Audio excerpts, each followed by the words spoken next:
Hi, welcome to LLB Tutorials. Please like, share, and subscribe. Today we are going to cover Chapter 2 of Criminal Law. Let's get to it. The first question to ask when determining whether a person is criminally liable is whether the type of conduct allegedly committed by such person is recognized by the law as a crime. Certain actions may be morally or religiously wrong, but they are not necessarily illegal. Again, even if it is prohibited by law, it does not necessarily follow that it is a crime. It may only result in a civil action, an action or court case in which one private party seeks damages from another private party, or it may only result in certain administrative measures being taken by some authority. A violation of a legal rule does not always constitute a crime. A simple breach of contract, for example, does not always constitute a crime. Only if a specific type of conduct is defined as a crime by the law can there be any question of criminal liability for that type of conduct. This particular aspect of a person's behavior is at the heart of the legality principle. The legality principle is also known as the nullum crimen sine lege principle. No crime without a legal provision, says the Latin phrase. Section 35, 3L, of the Constitution of the Republic of South Africa, 1996, states the legality principle. It is critical that you include all of the elements in your definition of the principle of legality because this question is frequently asked in exams and is critical for you to memorize. So define the principles of legality. An accused may 1. Not be convicted of a crime, a. unless the type of conduct with which she is charged has been recognized by the law as a crime.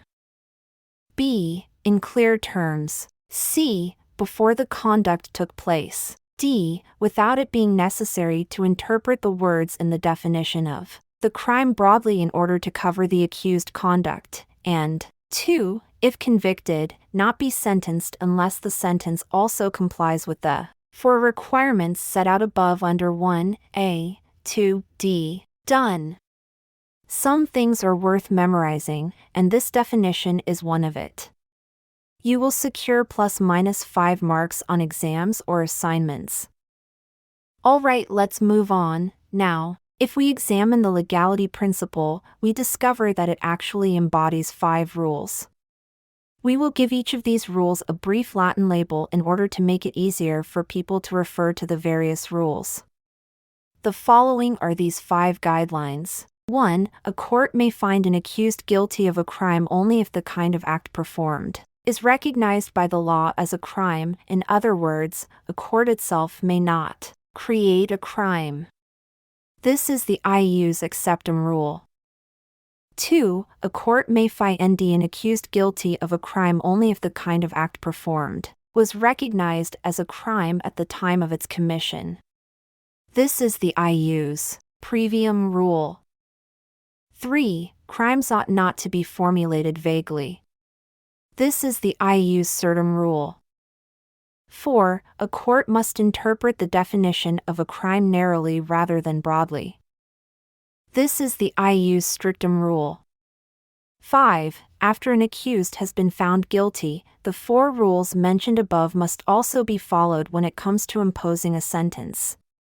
This means that the appropriate sentence, regarding both form and extent, must have already been established in reasonably clear terms by the law at the time the crime was committed, that a court must interpret the words defining the punishment narrowly rather than broadly, and that a court is not free to impose any sentence.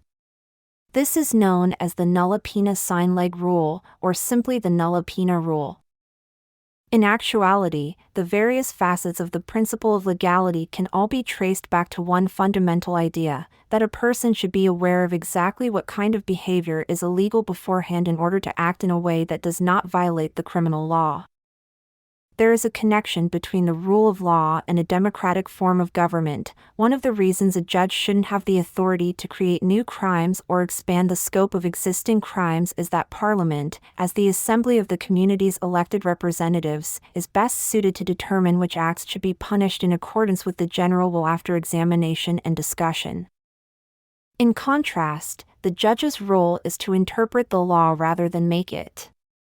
In order to ensure that the representatives in Parliament accurately reflect the, sometimes shifting, will of the people, there must be regular, not a one-time event, free from intimidation, and fair elections.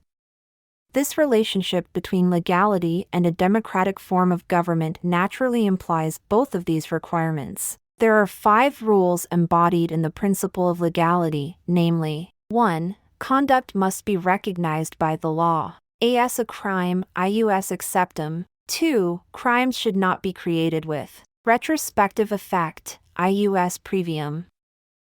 3. Crimes ought to be formulated clearly, ius certum. 4. Provisions creating crimes must be interpreted strictly, ius strictum. And 5. The principle of legality in punishment. We will now go over each of these rules in detail because it is crucial to comprehend them in order to see how they all fit together. The first rule we'll cover is the ius acceptum, which states that conduct must be recognized by the law as a crime. The principle of legality has the effect that only conduct that fits the definition of one of the crimes expressly listed in the criminal code is punishable in a nation where the criminal code has been codified. There is no codified criminal law in South Africa. Despite the fact that many crimes are defined by statute, some of the most serious crimes, including murder and assault, are not punished or defined by any law. They are merely subject to common law penalties. However, just because our criminal law isn't codified doesn't mean it doesn't serve any purpose in our legal system. Before a court can convict someone of a crime, it must be evident that the type of conduct she is accused of is recognized as a crime in terms of either common law or statutory law. If this is not the case, a court cannot convict the defendant even if the judge or magistrate believes that the conduct should be punished from a moral or religious standpoint. A court cannot make a crime, only the legislature has that authority. The ius acceptum rule could be used to describe the described rule. Ius is the Latin word for law, and acceptum is the Latin word for which has been received. Ius acceptum can be loosely translated as the law as it has been received up to the present. The term ius acceptum is used in South Africa to describe both the common law and the enacted statutory law. There is no explicit mention of the ius acceptum principle in the Constitution. The ius acceptum rule is implied by Section 35(3) L.S. provisions, though. In a nutshell, this section states that every accused person has a right to a fair trial, which includes the right not to be found guilty of an offense for doing something that was not illegal at the time it was done. This interpretation of the ius praevium rule, though, also implies adherence to the ius acceptum rule. If the act or omission was not unlawful at the time it was committed, the court may not find the defendant guilty, ius praevium. It clearly implies that a court lacks the authority to establish a crime, ius acceptum. In other words, even if the accused act did not at the time it was committed constitute a crime, a court would still have the authority to convict them of a crime if it had the authority to create crimes. It is useful to divide the discussion of this rule's application into 2 sections: first, the rule's application to common law crimes, and second, its application to statutory crimes. In light of the fact that there is no common law provision that defines certain conduct as a crime, courts have generally ruled that there can be no crime and, consequently, no punishment. Kotze J. wrote in M. 1915 CPD 334, "We do not possess the power of creating offenses on the ground that in our judgment they are against good morals. Our courts are not the guardians of morals. The legislature's job is to make such conduct punishable if it wants to do so. If there is a need to make any conduct that might be considered immoral or dangerous to society punishable, it is up to them to do so. Courts lack legislative power." The Constitutional Court emphasized this point in Masiya v. Director of Public Prosecutions 2007, 2, SACR 435, cc. The court stated that the legislature, not the courts, is primarily responsible for law reform in a constitutional democracy like ours, and that the delicate balance between the functions and powers of the courts and those of the legislature should be recognized and respected. Statutory crimes are those that have been established by parliamentary acts, so to speak. If Parliament wants to establish a crime, an act that does so will most closely adhere to the legality principle if it explicitly states both that the specific conduct in question is unlawful and what punishment a court must impose on someone found guilty of it. However, it is not always obvious from an act's wording whether a section or provision has actually resulted in a crime or not. A court asked to interpret such a section or provision should only assume that a new crime has been created if it is clear from the act's wording that one has in fact been created. A court should be cautious before declaring that a crime has been established if the act does not expressly state that the conduct is unlawful. This criterion or rule is equivalent to the legal presumption that an ambiguous statute's provision must be interpreted in the accused's favor, Hanad 1950. 2, Essay 592, t. In this respect, it is doable to distinguish between a legal norm, a criminal norm, and a criminal sanction in an act. A clause enacting a legal norm that does not also enact a crime is referred to as a legal norm in an act. A clause that explicitly states that a particular action is illegal is known as a criminal norm in an act. An act provision known as a criminal sanction specifies the type of punishment that must be given to a defendant after they have been found guilty of a crime. The following three ways may be used to express a statutory prohibition. 1. A ticket is required for all train passengers. 2. It is illegal for anyone to board a train without a ticket, and doing so is punishable by law. 3. It is forbidden for anyone to board a train without a ticket. Anyone found in violation of this rule is guilty of a crime and subject to a maximum sentence of 3 months in jail, a fine, or both. Example 1 only contains a prohibition. While it creates a legal norm, it does not create a crime. Noncompliance with this provision may result in administrative sanctions. For example, the passenger may be ordered to exit the train at the next stop, but it does not contain a criminal provision. A court will not hold that such a provision has created a criminal norm unless there are strong and convincing indications to the contrary. Bethlehem Municipality 1941 OPD 230. Because of the words commits a crime, example 2 contains a criminal norm. It does not, however, include a criminal sanction because nothing is said about the punishment that a court must impose following conviction.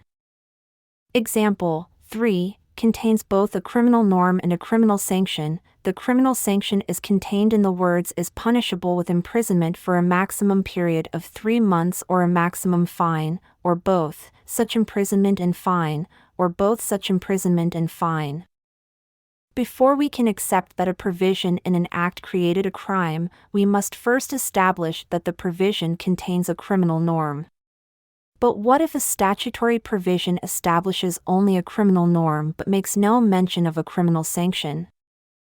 It was argued in Director of Public Prosecutions, Western Cape v. Prince 2012 9 SACR 183, SCA, that no crime exists in the absence of a penalty clause in the specific legislation, prescribed punishment.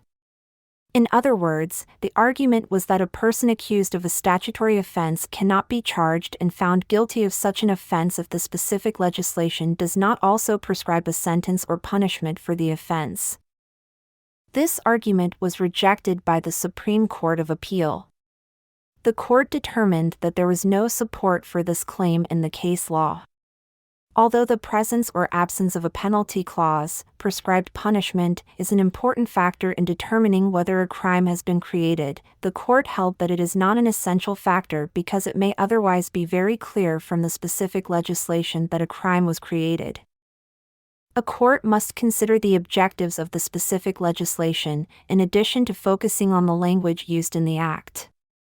If it is clear from the legislative objectives, expressed in the title and preamble to the Act, and the entire context of the Act that the intent was to create a crime or crimes, a person may be charged with such a crime and found guilty, even if no penalty is prescribed in the specific Act. The imposition of punishment is then left to the court's discretion, as has always been the case under common law. It should be noted, however, that when the legislature creates crimes, it usually includes penalty clauses as well. Of course, a statutory provision will best comply with the principle of legality if it includes a criminal sanction in addition to a criminal norm. The ideal situation is for the legislature to specify the maximum punishment for the crime. In the unlikely event that a statute creates a criminal sanction but not a criminal norm, the court will conclude that the legislature intended to create an offense and that an offense was created. Now we will proceed to the second of the rules embodied in the legality principle, which is ius praevium, which states that crimes should not be created with retrospective effect. The principle of legality implies that no one should be convicted of a crime unless the type of conduct committed was recognized by the law as a crime at the time it occurred. This application of the legality principle is well known. According to the ius praevium rule, praevium means previous in Latin. Ius praevium loosely translates as the law that already exists. Assume someone committed a certain act in 1990 that was completely innocent in the sense that it did not constitute a crime at the time. Assume that this innocent act consisted of capturing and putting in a cage a specific type of wild bird that did not belong to anyone. Assume, further, that 5 years later, in 1995, the legislature passed an act dealing with wildlife protection, in which it prohibited the catching of that type of bird and expressly stated that anyone who caught such a bird had committed a crime. Assume that this act of 1995 also included a section that stated, "This act is deemed to have come into operation on the first day of 1990. This is an example of a law that has retroactive application. This type of legislation is known as ex post facto legislation. Ex post facto means that the law was enacted after the act was committed. You will immediately recognize that an act of this nature, that is, one that creates a crime with retroactive effect, is most unjust, because the person who caught the bird in 1990, that is, when such an act was not a crime, can now, after 1995, be convicted of the crime created by the act and punished for it, despite the fact that, at the time of the act in 1990, she neither knew nor could have known that such conduct is or would be punitive. She could not have been deterred from committing the act in 1990 because it was not yet punishable. The Republic of South Africa's 1996 Constitution contains a provision that expressly states the ius praevium rule. Section 35(3) of this act states that every accused has the right to a fair trial. Of that subsection states that this right includes the right not to be convicted of an offense for an act or omission that was not an offense under either national or international law at the time it was committed or omitted. This section is included in Chapter 2 of the Constitution, which includes the Bill of Rights. This Bill of Rights applies to all laws and binds the legislature, executive, judiciary, and all state organs, Section 8(1). This means that any legislation or law that violates the Bill of Rights could be declared invalid by a court. The Constitutional Court had to decide in Masiya Supra on the constitutional validity of the common law definition of rape to the extent that it excludes anal penetration of a penis into a female's anus. At the time, the common law definition of rape was the unlawful, intentional penetration of the male sexual organ, the penis, into a woman's vagina. The court ruled that the common law definition of rape should be expanded to include acts of non-consensual penetration of a penis into a female's anus. The accused argued that the extended definition should not apply to him because it would violate his rights under Section 35(3)(l) of the Constitution. Keeping the ius praevium principle in mind, the Constitutional Court ruled that the expanded definition of rape be applied prospectively only. In other words, because the accused could not be convicted of rape until after committing the prohibited act, which is non-consensual penetration of a female's anus, he could only be convicted of indecent assault. Therefore, ius certum, crimes ought to be formulated clearly is the third rule that is incorporated within the principle of legality. Even if the ius acceptum and ius praevium rules that we have discussed are followed, the principle of legality can still be undermined by the creation of criminal norms that are vaguely or unclearly formulated. When the formulation of a crime is unclear or vague, it is difficult for the subject to understand exactly what is expected of her. The ius certum rule is in play here. Certum means clear, which is the inverse of vague. In Nazi Germany in 1935, the following criminal prohibition was enacted: any person who commits an act which, according to the fundamental idea behind the penal law, and according to the good sense of the nation, deserves to be punished, shall be punishable. The ius certum rule is not expressly mentioned in the Constitution. However, it is likely that the provisions of Section 35(3) will be interpreted in such a way that Section 35(3) covers the ius certum rule as well.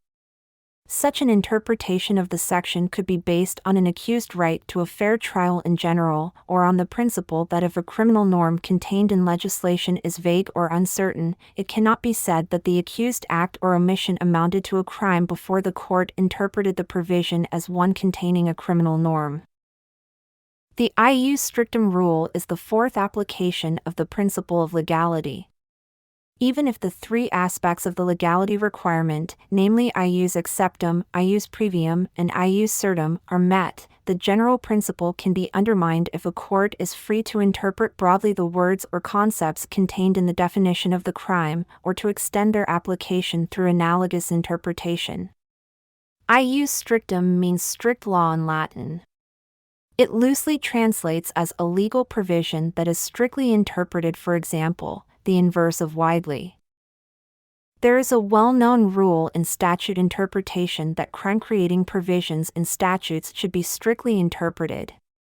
The underlying idea here is not that the act should be interpreted against the state and in favor of the accused, but rather that where there is doubt about the interpretation, the accused should prevail. If a criminal provision is violated, the accused should be given the benefit of the doubt. Furthermore, the ius strictum rule implies that a court is not authorized to extend the field of application of a crime by analogy to the detriment of the accused. However, in Masiya, the Constitutional Court held that, in exceptional circumstances, a high court may broaden the scope of a crime in order to promote the values enshrined in the Constitution. However, the accused was not prejudiced in this case because the extended definition was not applied to him. The following is the case's history. X was arrested and charged with rape. The common law definition of rape at the time was the unlawful, intentional sexual intercourse with a woman without her consent. The element of sexual intercourse demanded nothing less than penetration of the male genital organ into the woman's vagina. The state argued that X should be convicted of indecent assault, a competent verdict on a rape charge. The regional magistrate, on the other hand, ruled that the common law definition of rape, which limits the crime to penile penetration of the vagina, should be declared unconstitutional and amended to include penile penetration of the anus. As a result, the accused was convicted of rape by the regional magistrate. In a decision reported as S.V. Masiya 2006, 2, SACR 357-T, the High Court upheld the decision of the regional magistrate in an appeal by the accused. The High Court explained, at par 61, that, under the existing common law definition of the crime, non-consensual anal penetration of a girl or a boy amounted only to the lesser, common law crime of indecent assault, not rape, because only non-consensual vaginal sexual intercourse was considered rape. The court questioned why non-consensual sexual penetration of a girl or boy per annum should be considered less injurious, humiliating, and serious than non-consensual sexual penetration of a girl per vaginum. The court held that the common law definition of rape was not only archaic, but also irrational, and amounted to arbitrary discrimination in determining which type of sexual penetration was the most serious. The court determined that the rape conviction did not constitute an unjustified violation of the accused fair trial rights, example, the principle of legality, which is guaranteed as one of the accused rights in sections 35(3)(l) and 35(3)(n) of the Constitution. The court held that the common law definition of rape was not only archaic, but also irrational, and amounted to arbitrary discrimination in determining which type of sexual penetration was the most serious. The court determined that the rape conviction did not constitute an unjustified violation of the accused fair trial rights, example, the principle of legality, which is guaranteed as one of the accused rights in sections 35(3)(l) and 35(3)(n) of the Constitution, because non-consensual anal intercourse was already a crime and the accused was aware that he was acting unlawfully. The High Court relied on certain constitutional provisions in broadening the scope of the crime of rape. These provisions give the courts the authority to create common law in order to give effect to a Bill of Rights right. Sections 8(3) and 39(2) of the Constitution are the relevant provisions. Section 8(3)(a) states that a court must (a) apply, or if necessary develop, the common law to the extent that legislation does not give effect to a right in the Bill of Rights. Section 39(2) states that when interpreting any legislation and developing common law or customary law, every court, tribunal, or forum must promote the spirit, purport, and objects of the Bill of Rights. X appealed his rape conviction once more, this time to the Constitutional Court, citing a violation of his right to a fair trial. The Constitutional Court emphasized that the legislature is primarily responsible for law reform. Section 39(2) of the Constitution, on the other hand, empowers the courts to develop common law in any particular case.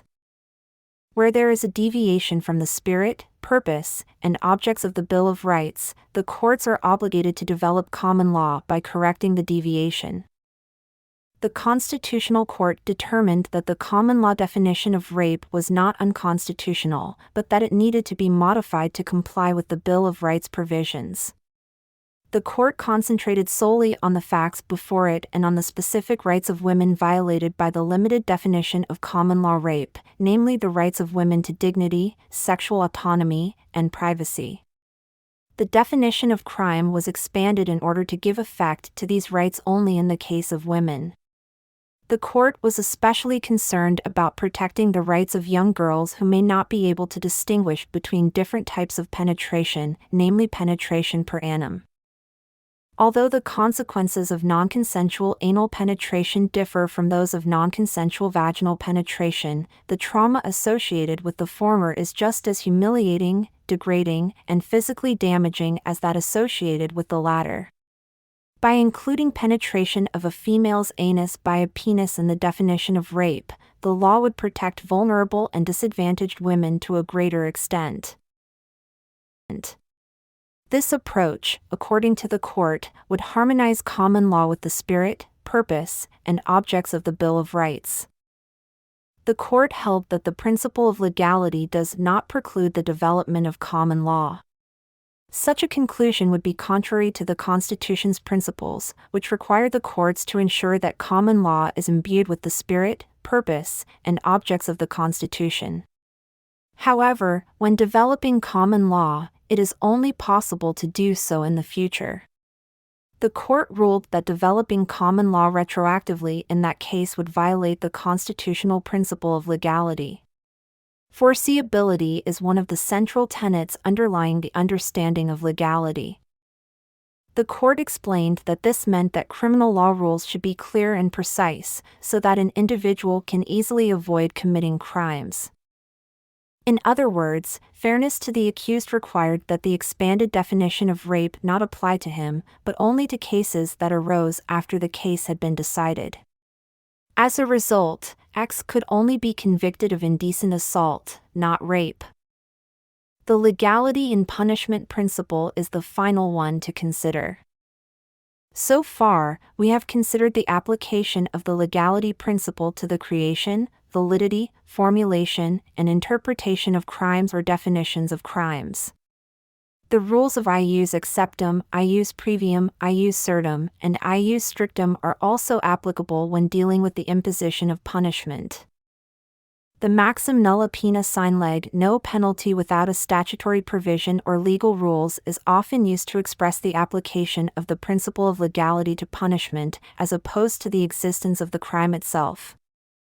The ius acceptum rule is applied to punishment in the following way. Just as a court cannot find anyone guilty of a crime unless the conduct is recognized as a crime by statutory or common law, it cannot impose a punishment unless the punishment, in both its nature and extent, is recognized or prescribed by statutory or common law. The ius praevium rule is applied to punishment in the following way. If the punishment to be imposed for a specific crime is increased, it must not be applied to the detriment of an accused who committed the crime before the punishment was increased. The ius certum rule is applied to punishment in the sense that the legislature should not express itself vaguely or unclearly when creating and describing punishment.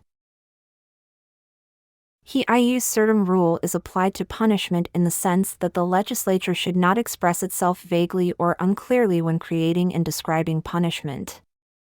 The nulla poena rule is incorporated into Section 35(3)(n) of the Constitution.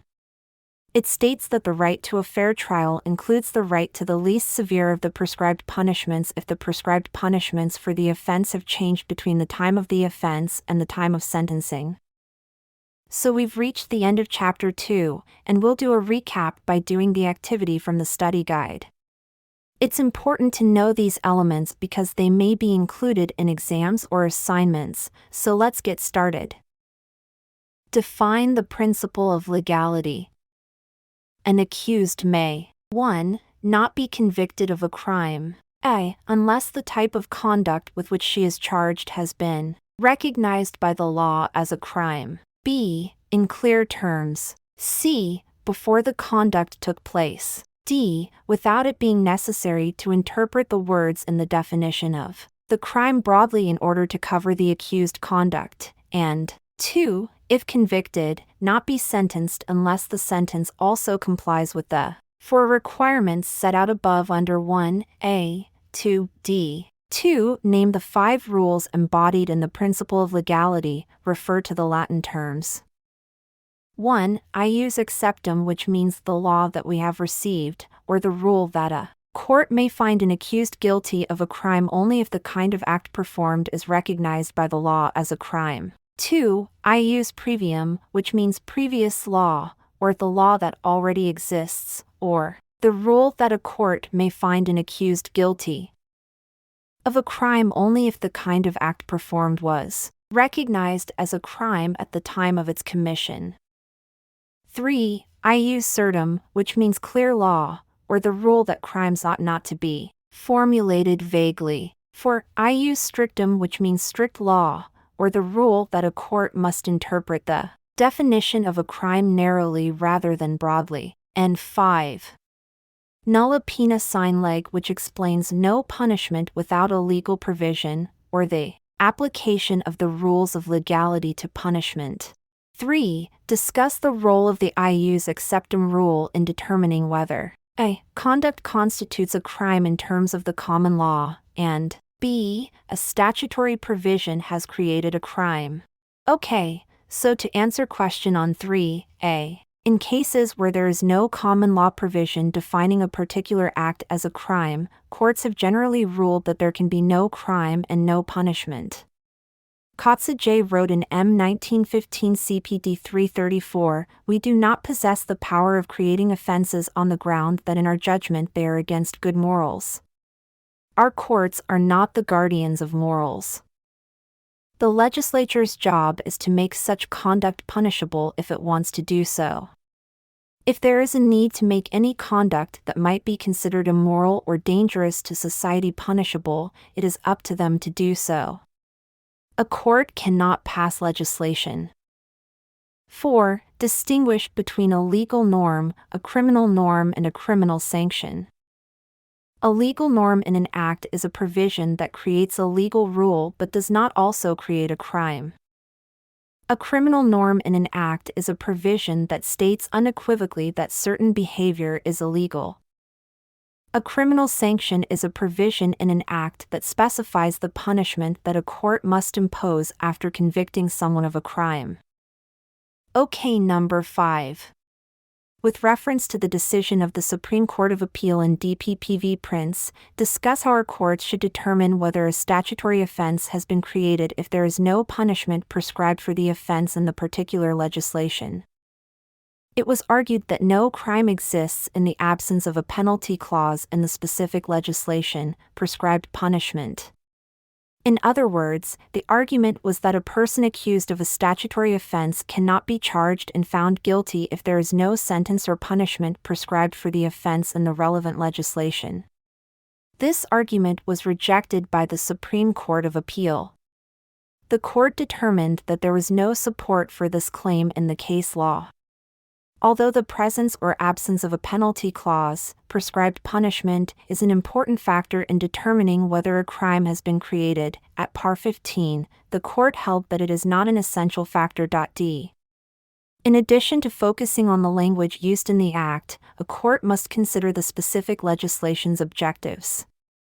If it is clear from the legislative objectives, expressed in the title and preamble to the Act, and the entire context of the Act that the intent was to create a crime or crimes, a person may be charged with such crimes and found guilty, even if no penalty is prescribed in the specific Act.